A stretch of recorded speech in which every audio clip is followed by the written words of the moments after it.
Chapter 1. November 14th, 1971. Driving down Long Valley Road, lovely day. Bright sunshine, blue sky. Past three rail fences painted white. A horse appraises me. Ranch country in Los Angeles. Down one side of a road dip, up the other. Sunday morning, peaceful. Pepper trees on each side of the road. Foliage stirring in the breeze. Almost out now, away from Bob and Mary, from their house, from my little guest house out back. From Kit, who came to visit while I worked, clomped hooves, sighed, nickered, groaned, and all else failing to evoke attention and potential feed, bumped her nose against my wall. No more. The last dip and the final speed bump. Up ahead, Ventura Freeway and the world. Adios, amigos, printed on the sign above the gatehouse. Farewell, Hidden Hills. Standing in the car wash, strangely empty, everyone at church? A beige Mercedes-Benz just inched by. Always meant to get one someday. Scratch another project. Drinking beef broth purchased from the vending machine. Here comes my dark blue Galaxy. Staid, acceptable, and moderately priced. My kind of car. The nozzles greeted, shooting out their long, thin streams of lather. In the empty parking lot outside the post office, last visit to my box. Won't bother stopping service. Mailed my last bill payments off to Ma Bell and the Broadway. Waiting at the stop sign by Topanga Boulevard. An opening now. A quick turn left, ease over, turn right, up the ramp and onto Ventura Freeway. Farewell, Woodland Hills. A really gorgeous day. The sky bright blue, thin pale, streamers of clouds. The air like cold white wine. Past Gimco, past the Valley Music Theater, both behind me now. No longer real. Solipsism is my game now. Flipped a coin before I left the house. Head north, tail south. Heading for San Diego. Odd to think that one more penny flip and I'd be in San Francisco late this afternoon. My luggage is spare, 2 bags. In one, my dark brown suit, my dark green sport coat, slacks, a few shirts, underwear, socks, shoes, and handkerchiefs, my small zip case of toiletries. In the other suitcase, my phonograph, headphones, and Tin Mahler symphonies. By my side, my faithful old cassette recorder. Clothes on my back, the works. Except, of course, the traveler's checks and cash. $5,792.34. Funny. When I went to the Bank of America Friday and stood in line, I started to become impatient. Then it came to me. No need to be impatient any longer. I looked at all the people, feeling sorry for them. They were still subordinate to clock and calendar. Absolved of that, I stood becalmed. Just missed the turnoff for the San Diego freeway. No sweat. May as well observe my footloose scheme right off. I'll readjust, go downtown, hit the Harbor Freeway, and reach San Diego by another route. A billboard up ahead commending Disneyland. Should I pay a final visit to the Magic Kingdom? Haven't been there since Mom visited in 1969, and Bob and Mary and their kids, and I took her out there. No, Disneyland is out. The only attraction there for me would be the Haunted Mansion. Another billboard, blurb, now open, the Queen recommends Long Beach. That sounds more like it. Never been aboard her. Bob went overseas on her in World War II. Why not take a look at her? To my left, the obelisk, the big black tombstone, Universal Tower. How many times have I been there on appointments? Strange to realize I'll never see another producer, never prepare another script, never again have to call my agent. Hey, for Christ's sake, where's my check? I'm overdrawn. A peaceful thought that. Super timing, too. To leave when hardly anyone is working anyway. Nearly to the Hollywood Bowl. Haven't been there since late August. Took that screen Jim's secretary. What was her name again? Joan, June, Jane? I can't recall. All I remember is she said she just adored classical music. Bored her silly. Insignificant stuff too, bowl style. Rachmaninoff's Second Concerto. Joan, June, Jane had never even heard of it. You'd think that after all these years, I would have met someone. Bad karma? Something bad. To never in your whole life meet a female who gets through to you. Incredible. Something hidden in my past, no doubt. Obsession with my tricycle. Boo. Freud. Can't you just accept the fact that I've never met a woman I could love? In heavy traffic near the Harbor Freeway, cars surround me. Men and women everywhere. They don't know me. I don't know them. Smog down here. Hope it's clear in San Diego. Never been there. Don't know what it's like. One could describe death that way. The Music Center, stunning place. Went there a week or so ago, BC, before Croswell. Mahler's Second Symphony performed. Meta did a brilliant job. When the chorus came in softly in the final movement, I began to tingle. How many downtowns will I see? Denver, Salt Lake City, Kansas City. I have to stay in Columbia for a day or two. Amusing thought. I'm going to be a criminal because I don't intend to mail in any more car payments. And you know what, Mr. Ford? I don't even care. Jesus. A truck just veered in front of me and I had to switch lanes fast. My heart began to pound because I didn't have time to see if anyone was close behind me in that lane. My heart is still pounding and I feel relief at being safe. How pointless can you get? I see her 3 red, black-tipped smokestacks now. Is she cemented there? Already I feel sad for her. Rooting such a ship in a place is like stuffing an eagle. The figure may look impressive, but its soaring days are over. The Queen just spoke, a deafening cry that shook the air. How huge is she? An Empire State Building lying on its side. I paid my money at the red booth, rode the escalator up, and now trudge slowly along the covered walk. Approaching her, to my right is Long Beach Harbor. Water very blue and moving fast. To my left, a small boy stares at me. Who's the funny man talking into a black box? Another escalator ahead, very long. How tall is Queen? 20 stories, I'd estimate. Sitting in the main lounge, woodwork finished in the 30s. Odd they thought of chic. Broad columns, tables, chairs, a dance floor. On the stage, a grand piano. An arcade, shops around a tile-floored plaza. Overhead lights the size of truck wheels. Tables, chairs, and a sofa. All this floated once? Amazing. What was it like on the Titanic? Imagine a place like this awash with icy sea. A frightening vision. What I'd like to do is sneak below to the dark part, where the cabins are. Walk along the silent, shadowed corridors. I wonder if they're haunted.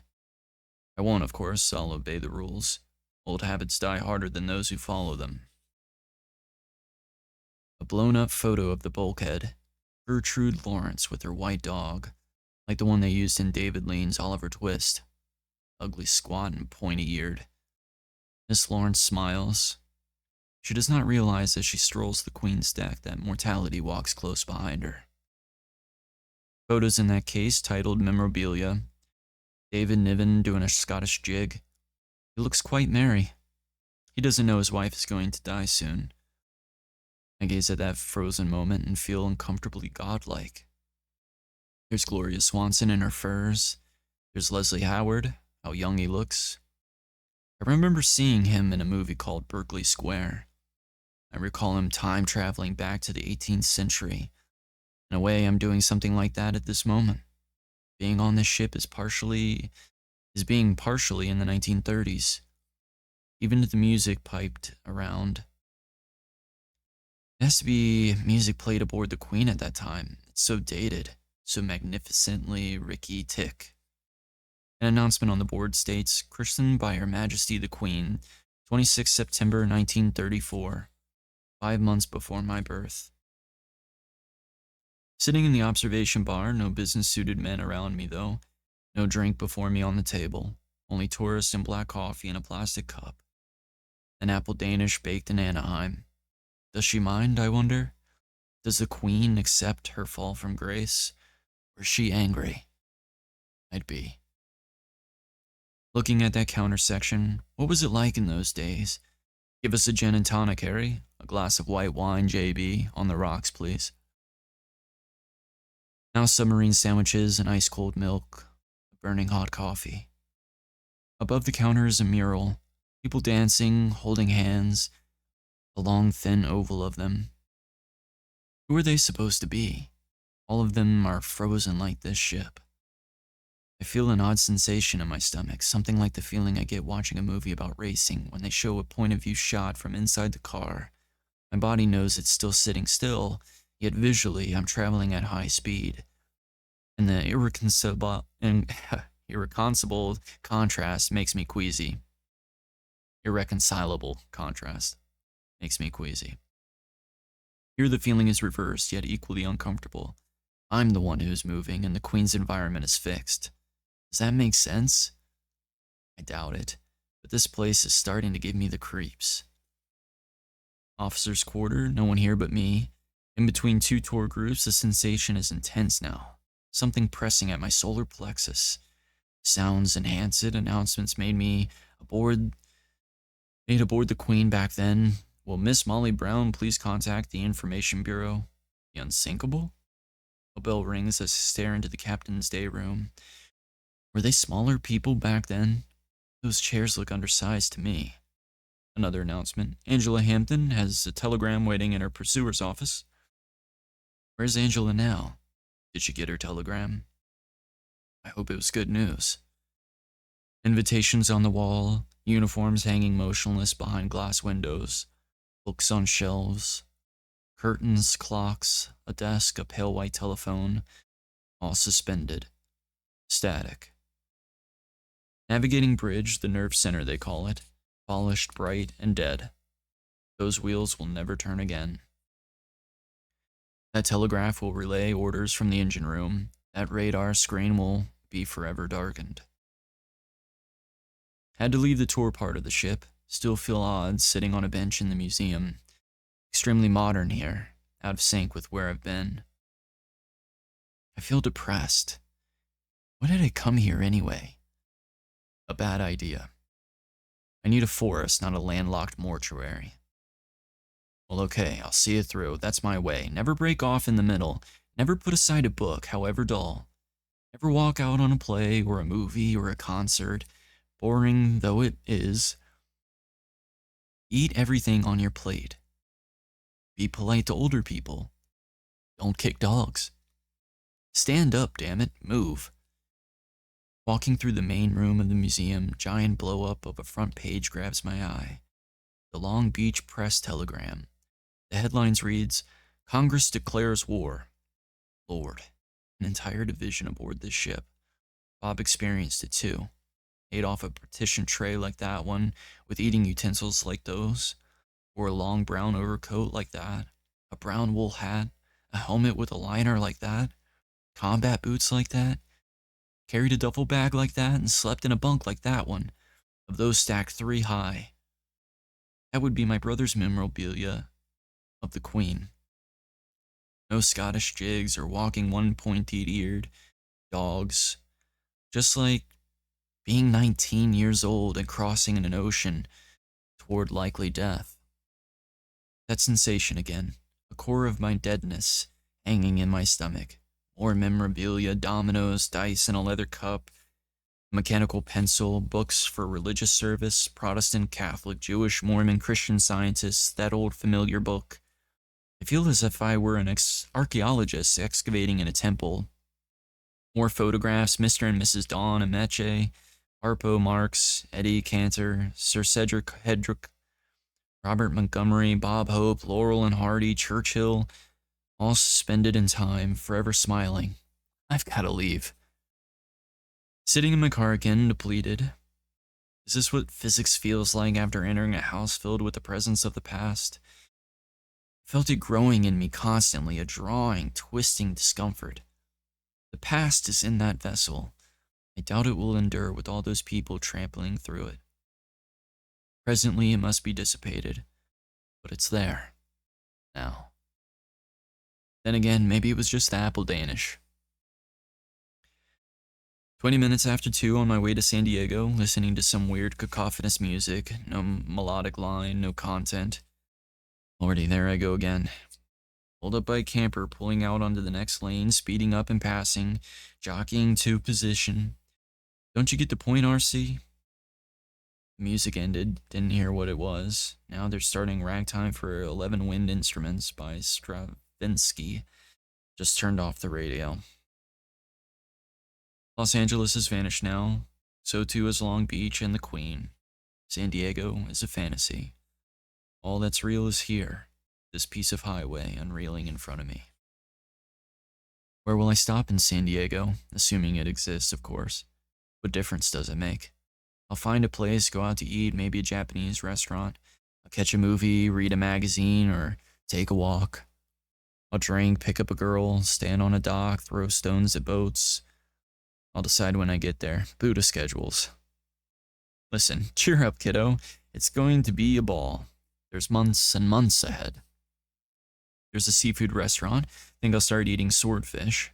Open my meals with bowls of bon vin vichyssoise. I don't know how to say that word. San Juan Capistrano is kaput. A godlike feeling to uncreate entire communities with a stroke of will. The clouds ahead are like mountains of snow piled into giant castle-like shapes against the blue sky. No character at all. Just turned on the radio again. They're playing Les Preludes. Music of the 19th century suits me better. Clouds look like smoke now, as though the world is burning up. That feeling in my stomach is returning. It makes no sense now that the Queen is far behind. I guess it was that apple Danish after all. The traffic is thickening as I enter San Diego proper. Gotta get out of it. Isn't there a place called SeaWorld down here? Think so. I see a whale jumping through a hoop. Downtown getting hemmed in, billboards popping up like toadstools just past 4 o'clock. I'm getting nervous. Why did I come here? It all seems senseless now. 128 miles for what? Tomorrow I'll turn east, I'll wake up early, sweat out the headache, start for Denver. Christ, it's like being in Los Angeles, surrounded by cars switching lanes, red lights blinking, angry driver faces. A bridge ahead. I'll take it. Don't care where it leads as long as it leads away from this. Coronado, the sign says. Driving straight into the sun, it blinds me. Fiery golden discs. Cliffs in the distance, the Pacific Ocean. What's that on the edge of the water? Huge, weird structure. I'll pay my toll and take a look. Just turn left onto A Avenue. Looks old, this place. There's an English cottage on my right, no traffic here. A quiet, tree-lined street. Maybe I can stay here overnight. Has to be a motel somewhere. There's an old house like a mansion from the 19th century, made of brick, bay windows, and a giant chimney. Is that it up ahead? Look at that red shingle tower. I don't believe it. Just drove in the wrong way, sitting in the parking lot behind the building. Must be 60, 70 years old. Enormous place.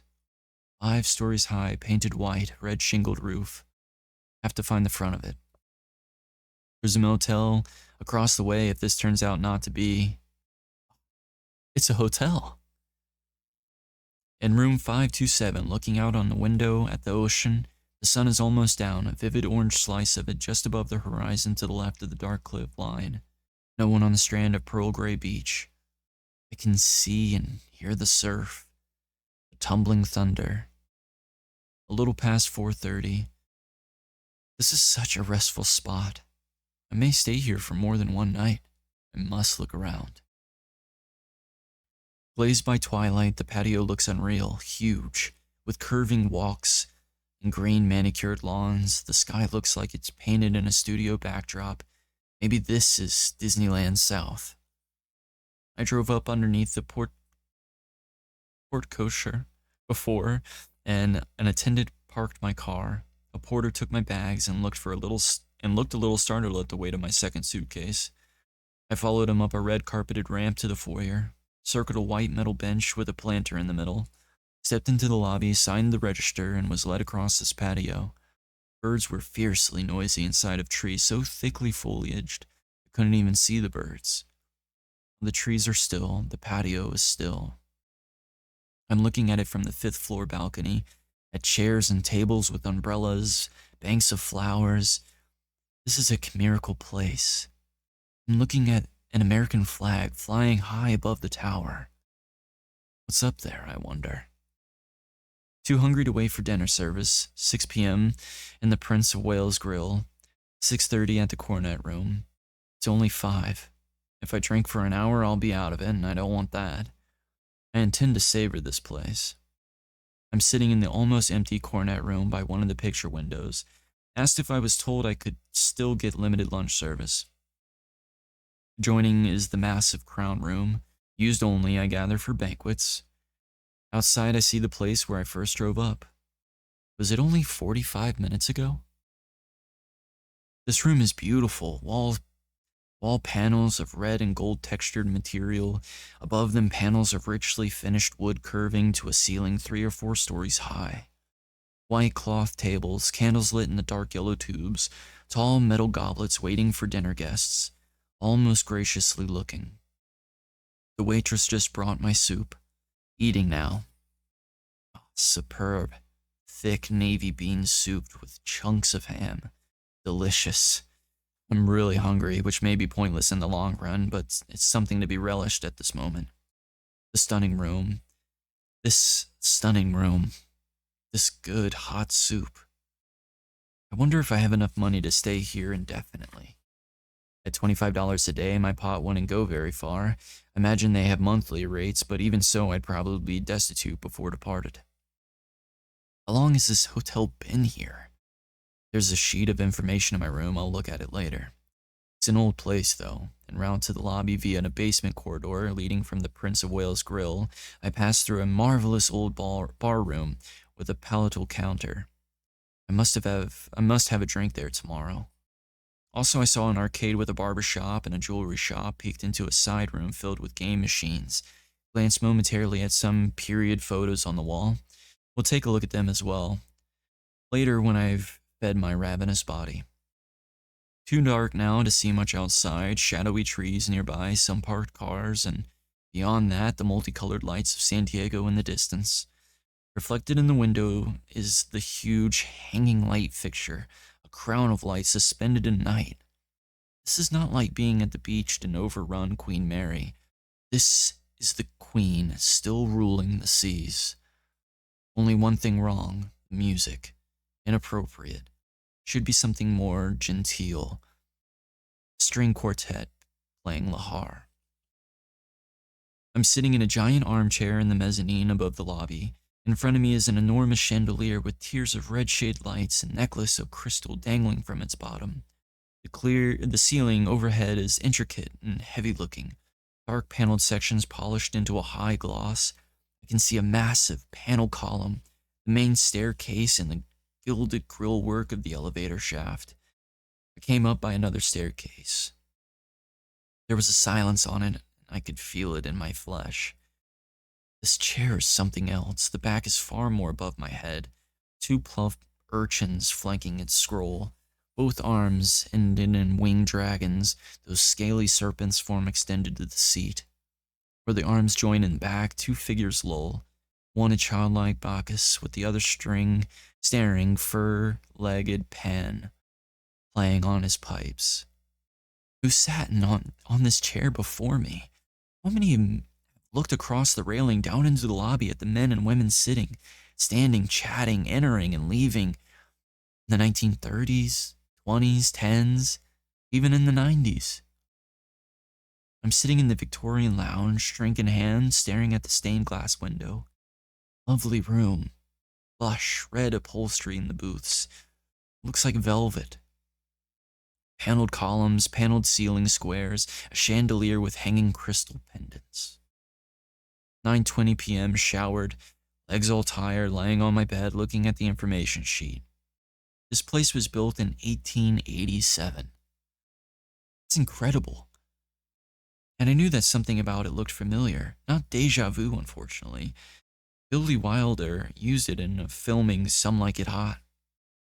Various quotations from the sheet, structured resembling a castle, the last of the extravagantly conceived seaside hotels, a monument to the past. Turrets, tall cupolas, hand-carved wooden pillars, and Victoria gingerbread. I'm listening to a sound I haven't heard since childhood. Thumping of a radiator. Astonishing silence in the corridors, as though time itself has collected in them, filling the air. Wonder if it fills the rooms as well. Is there anything inside it left from yesteryear? That speckled, gold, brown, yellow carpeting? I doubted. The bathroom? Probably didn't even have a bathroom back then. The wicker chairs? Perhaps.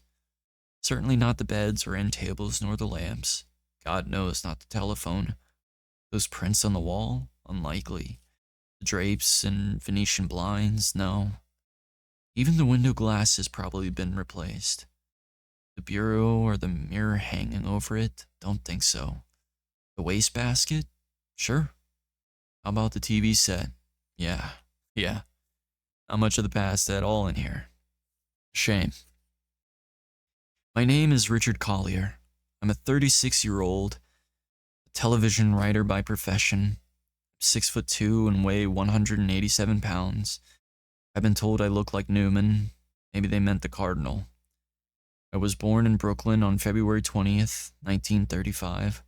Almost went to Korea, but it ended. Graduated from the University of Missouri in 1957. Bachelor of Journalism degree. Got a job with ABC in New York after graduating. Started to sell scripts in 1958. Moved to Los Angeles in 1960. My brother moved his printing business to LA in 1965, and I moved into the guest house behind his house in the same year. I left there this morning because I'm going to die in 4 to 6 months, and I thought I'd write a book about it while I traveled. A large amount of verbiage to get myself to say those things. Okay, they're said. I have a temporal lobe tumor. It's inoperable. Always thought the morning headaches were caused by tension. Finally, I went to Dr. Croswell. Bob insisted. Drove me there himself. Big tough Bob, who runs his business with an iron hand, cried like a kid when Croswell told us. I mean, the one who had it, and Bob the one who cried. Lovely man. All that less than 2 weeks ago, up until I thought I'd live a long time. Pop cut off at 62, only because of excessive drinking. Mom 73, healthy and active. Figured there was a lot of time to get married. Have a family. Never panicked, even though I never seemed to meet the one. And now it's done. X-rays, spinal taps, the works confirm it. Collier kaput. I could have stayed with Bob and Mary, taken X-ray treatments, lived a few extra months, vetoed that.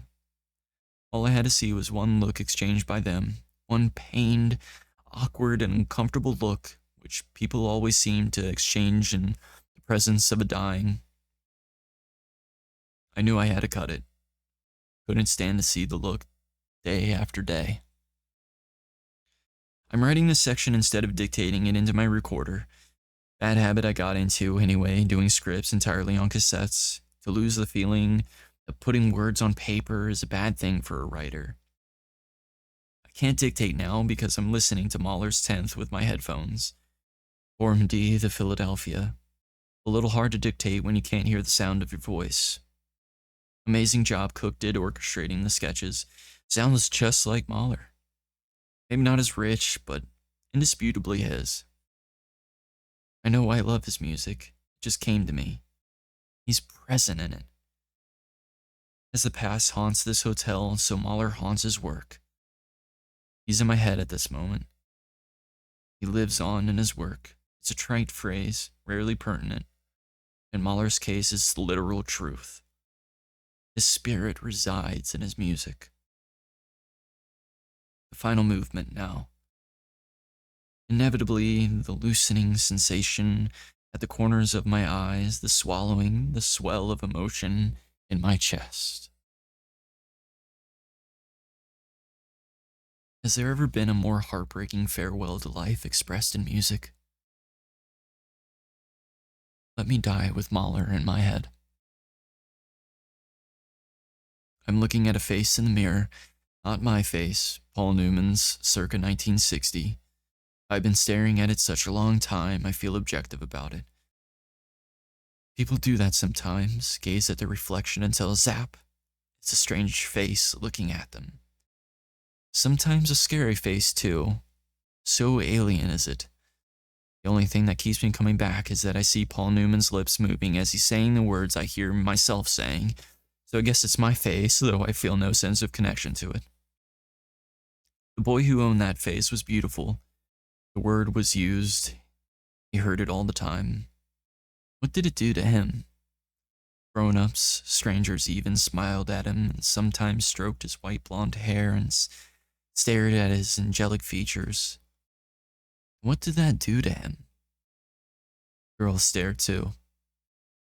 Obliquely, as a rule, sometimes straight on. The little boy did lots of blushing, bleeding too. Bullies loved to punch that face. Unfortunately, the boy was long on suffering. It wasn't until they pounded him into a corner so tight that even he lost his temper and he fought back. Poor kid didn't ask for that face. He never tried to cash in on it. He was grateful to get older when most bullies changed their tactics to less obvious ones. Hell, I'm sitting here talking about my own face. Why play the third-person game? It's me, folks, Richard Collier, very handsome. I can talk about it all I want. No one's listening at the keyhole. There it is, world. Da-da-da-da. And what good did it ever do the guy behind it? Will it save him? Will that face rise up and slay the treacherous tumor? No chance. So in sum, that face is worthless. For it cannot keep its owner in this world one day beyond his measure. Well, the worms will have a pretty picnic. Jesus, what a rotten thing to say.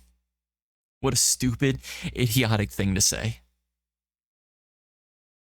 Almost midnight. Lying in darkness, listening to the surf, like distant cannons being fired.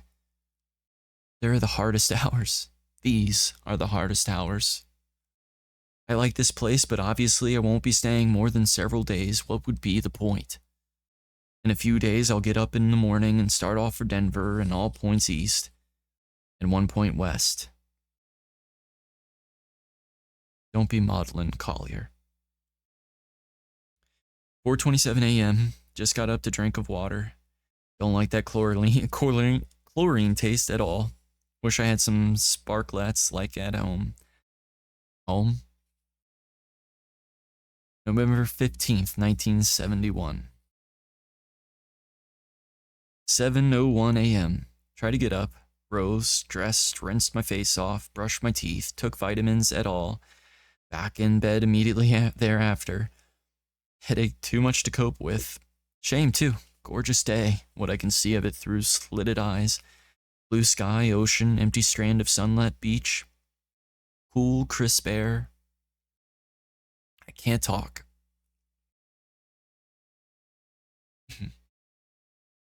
8:56 a.m. Patio very quiet in the morning sun, looking down across the railing at the green lawns. Immaculately cared for shrubbery, square planter in the middle, lampposts on each side of it, white tables, chairs. Across the red rooftop of the hotel, I see the ocean. 9:06 a.m. Breakfast at the Cornet Room, black coffee and a shred of toast. 12 other diners. Too bright in here. The room is wavering in front of me.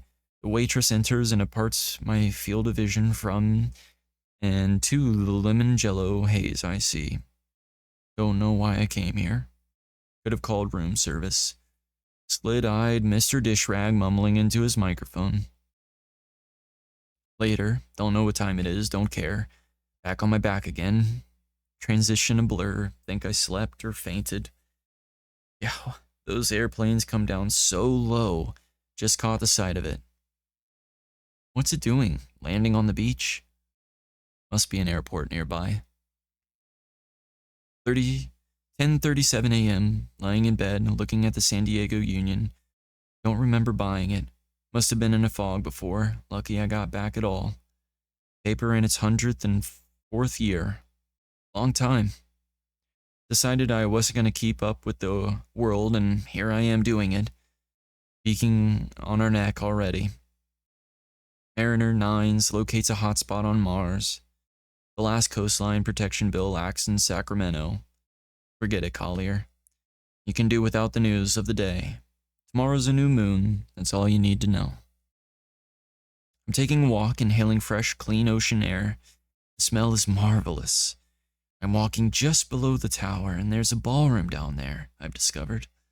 To my left is an Olympic pool, blue, glittering water. I see folded over lounges lined up on the other side, cabanas, ping pong tables, all deserted. A great day, warm sun, blue sky, puffy clouds. I'm walking by the tennis courts. A quartet of women is playing doubles, a vision of short white skirts and skin like leather. Out beyond lies the beach, 100 yards to the low, white, foaming surf. I'm looking at the hotel now, a massive structure, towered like a giant minaret, 8-sided, each side with 2 rows of small bay windows on top of what looks like an observation tower. I wonder if guests are allowed up there. I'm walking back, a modern high-rise building over there. Must be condominiums or something. They look like an odd contrast to this hotel. I'm looking at an old brick tower across the way. It must have been a hotel boathouse long ago, now a restaurant. At what seems to be an unused railroad track, I presume trains came around the Strand in those days, bringing guests. I'm sitting in the old bar room.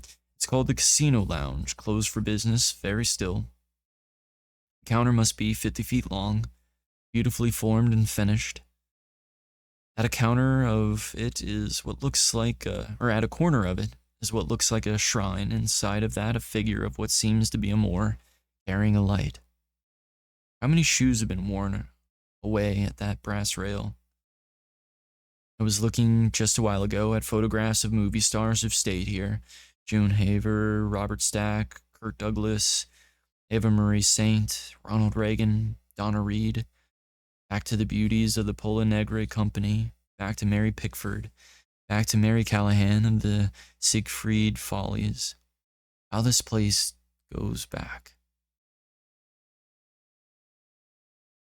Let me record the moment.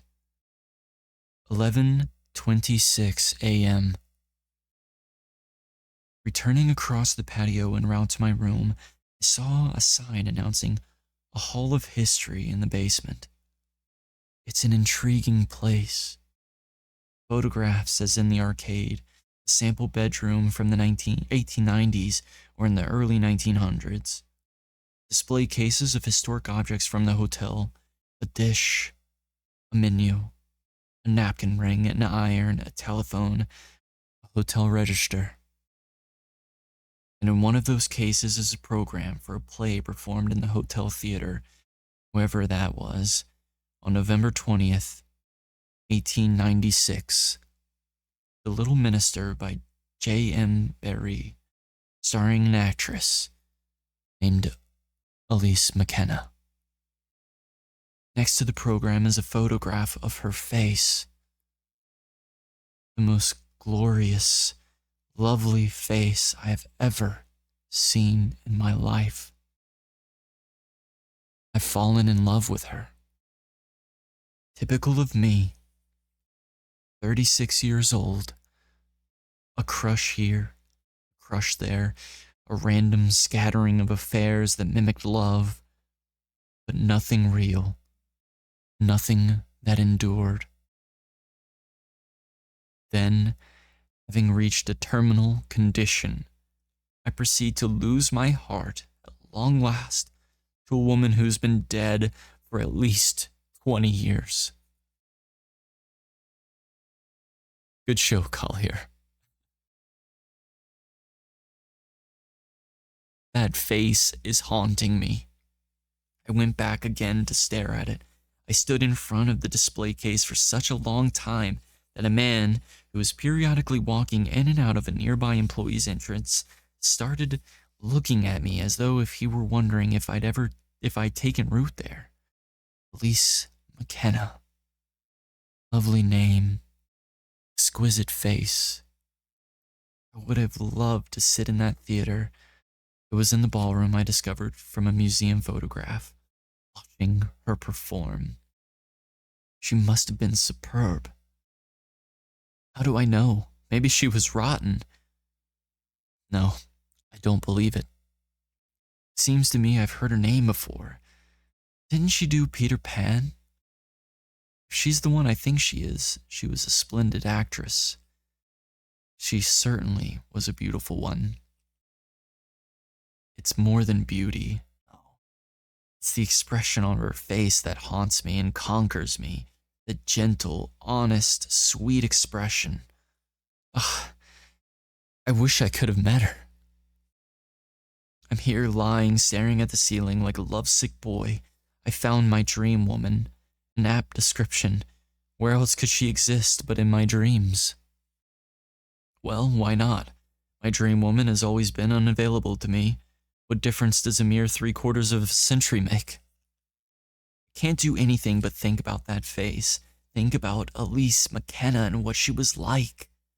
I should be dealing with Denver, my projected odyssey. Instead, I lie here like a lump, her face imprinted on my mind.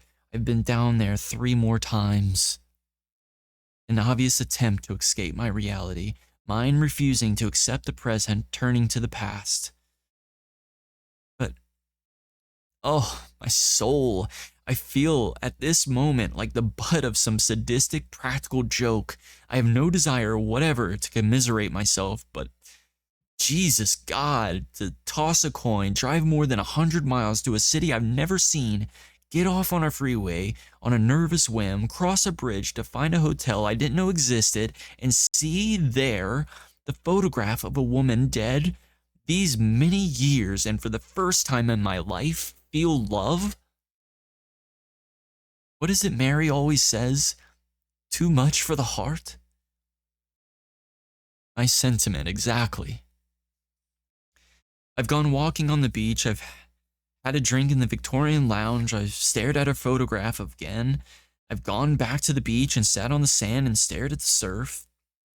To no avail, I can't escape the feeling. With fraying shreds of rationality, I realize I do. That I'm looking for something to hold on to. That the something doesn't even have to be real, and that Elise McKenna has become something. No help to realize it. This thing burgeoning inside of me, becoming an obsession. When I was in the Hall of History before, it took all of my willpower not to break the glass on that display case, snatch her photograph, and run. Hey, an idea, something I can do about it.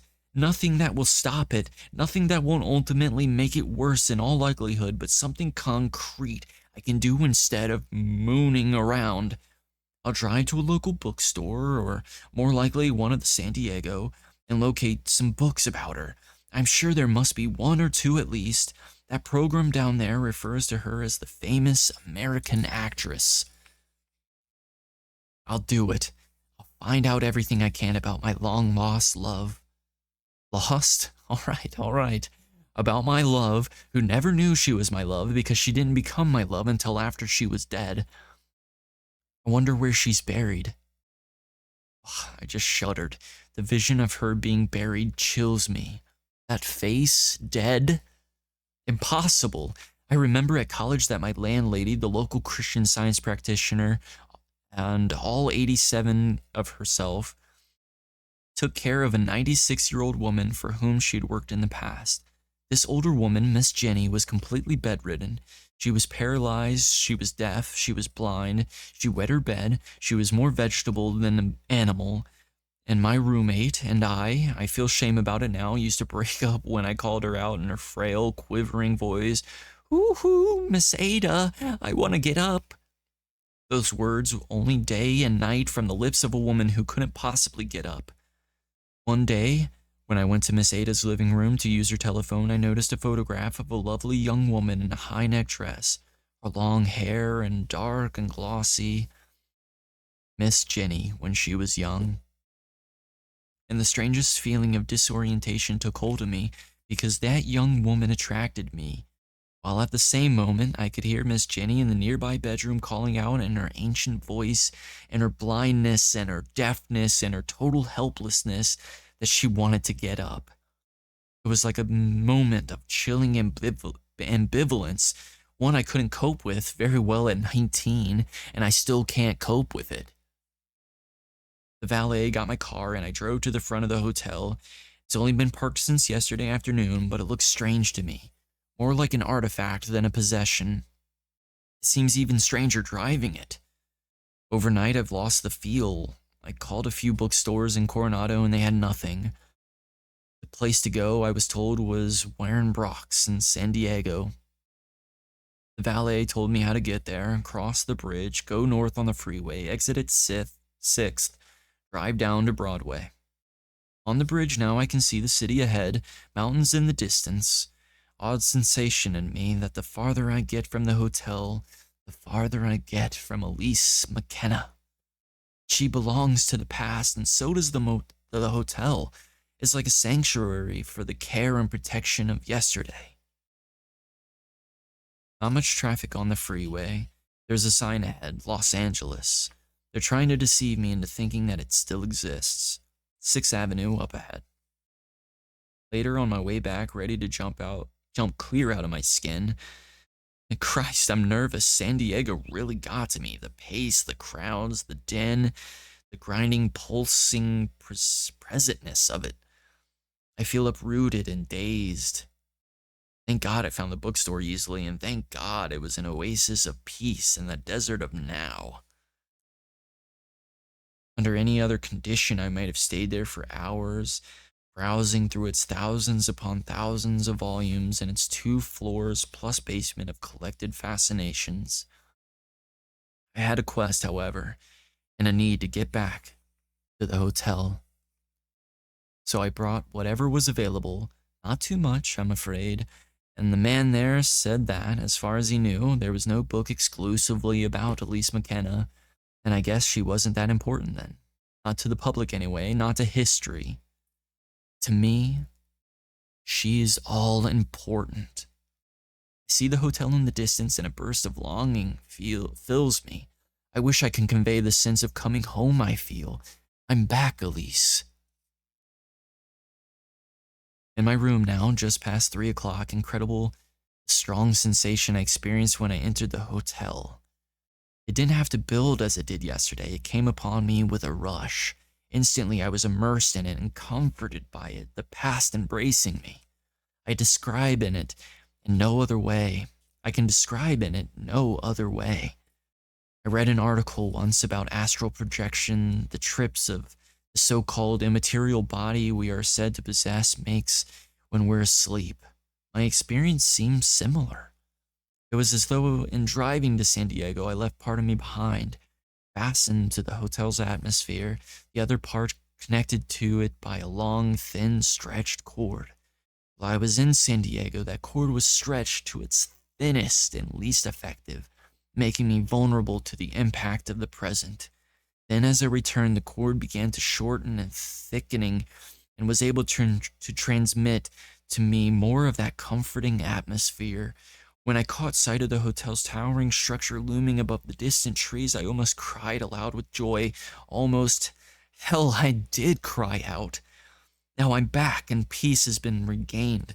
Surrounded by this timeless castle on the sand, I almost certainly will never go to San Diego.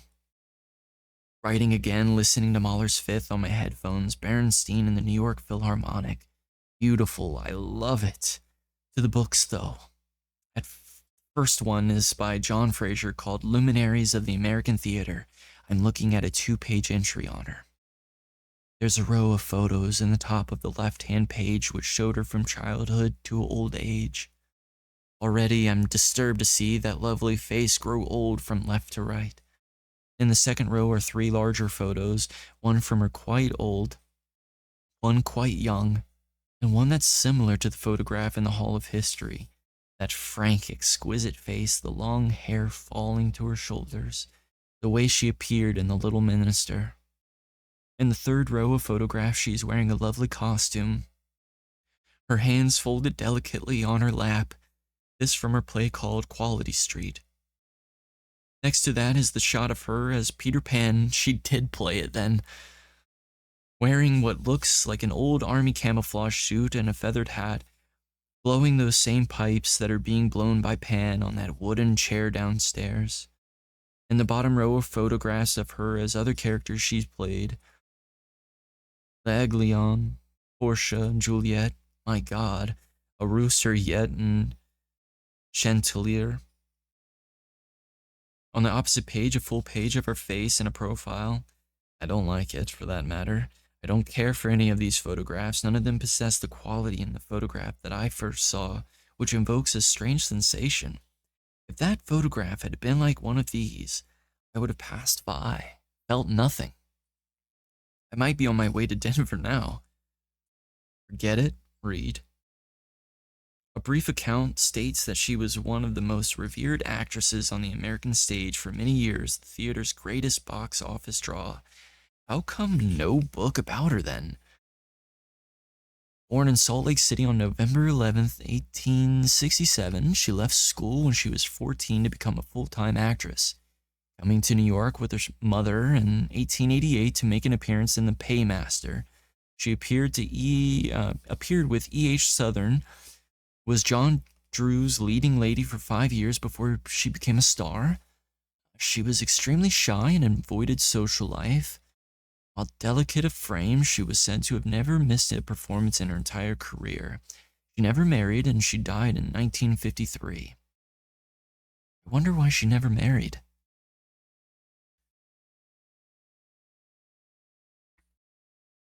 Second book, Martin Ellsworth, Photographic History of the American Stage. More photographs, not on several pages though, spread out through the book, taking her in chronological order from her first role to her last. The Wandering Boy in 1878 to The Merchant of Venice in 1931. A long career. Here's a photograph of her playing Juliet with William Faversham. She was good. The Little Minister again. Since it opened in New York City in September 1896, it must have been a tryout here. My God, what a torrent of hair. It looks light in color, not blonde, not auburn either. She has a robe across her shoulders, and she's looking at the camera. At me. Oh, those eyes.